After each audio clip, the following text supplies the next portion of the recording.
24ویں بند میں علامہ اقبال کہتے ہیں بادہ کش غیر ہیں گلشن میں لبے جو بیٹھے، سنتے ہیں جام بکف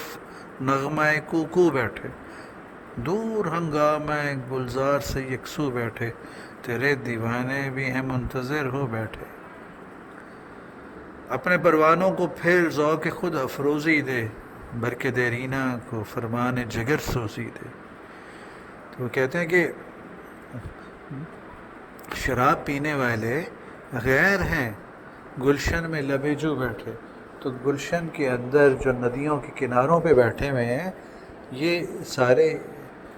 بادہ کش غیر ہیں، یہ سارے شراب پینے والے غیر لوگ ہیں، دوسرے ہیں،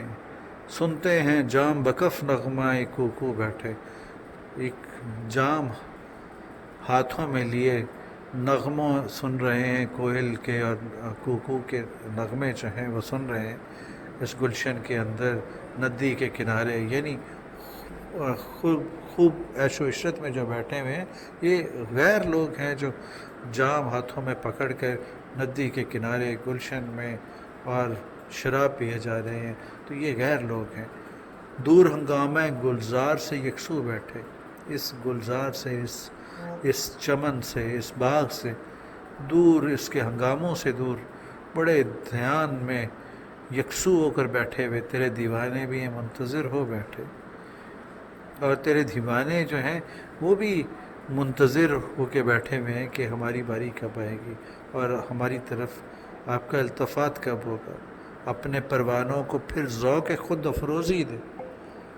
اپنے ان پروانوں کو جو آپ پر کٹ مرنے کے لیے، جل مرنے کے لیے تیار رہتے ہیں،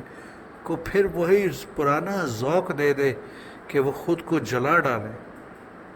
برق دیرینہ کو فرمان جگر سوزی دے۔ وہ جو بجلی تھی پرانی جو دلوں کو جلا ڈالا کرتی تھی، جو جگر کو جگر سوز ہوا کرتی تھی، جگر کو جلا ڈالا کرتی تھی، وہی والی اسی بجلی کو پھر سے دوبارہ سے جگر جلا ڈالنے کا حکم دے دے اے خدا، یعنی ان میں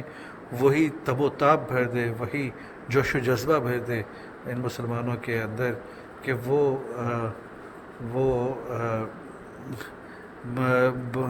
جو غیر بادہ کش بیٹھے ہیں ان سے